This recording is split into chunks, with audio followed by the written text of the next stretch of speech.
घटक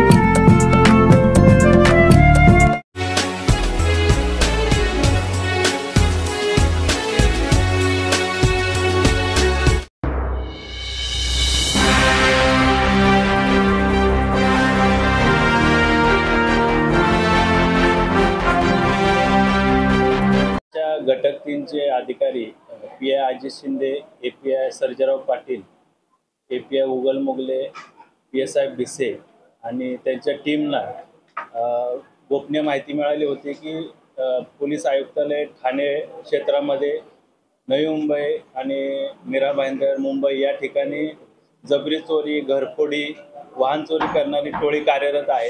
त्यांची गोपनीय माहिती मिळाल्यानंतर त्या अनुषंगाने अधिक तपास केला, पुरावा जमा केला। त्या अनुषंगाने आपण 4 आरोपींना ताब्यात घेतलं आहे। एक आरोपी क्रमांक 1 हा वसीम काला, राहणार आंबिवली कल्याण, त्याची बहीण कौसर युसुफ अली, त्यानंतर शिवासिंग बावरी आणि पूनम कौर बावरी असे 4 आरोपी आपण अटक केलेले आहेत।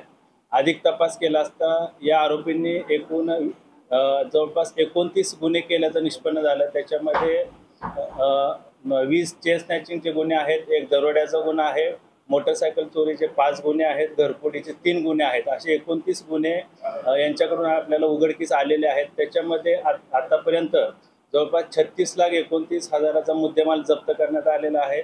सोन्या चांदीचे दागिने, दुचाकी, 4 चाकी वाहनं आणि इतर साहित्य असा मुद्देमाल आपण जप्त केलेला आहे।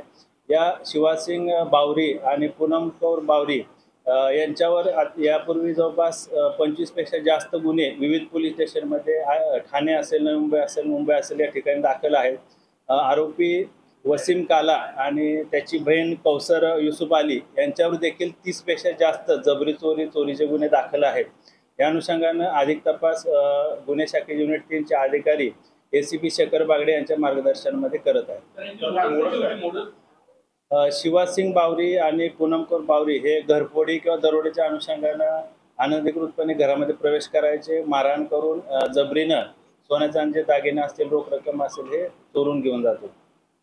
चिखलगाव टोळीचं खूप वर्षांनी जे टोळीचं नाव समोर आलं तर कशा पद्धतीने टोळी सक्रिय आहे ठाणे ऐकल्यामुळे किंवा बाकी ठिकाणी? शिवासिंग बावरी आणि पूनम कौर बावरी यांची टोळी ही मुंबई परिसरामध्ये, मुंबई असेल, ठाणे, नवी मुंबई, मीरा भाईंदर, पुणे या परिसरामध्ये सक्रिय आहे।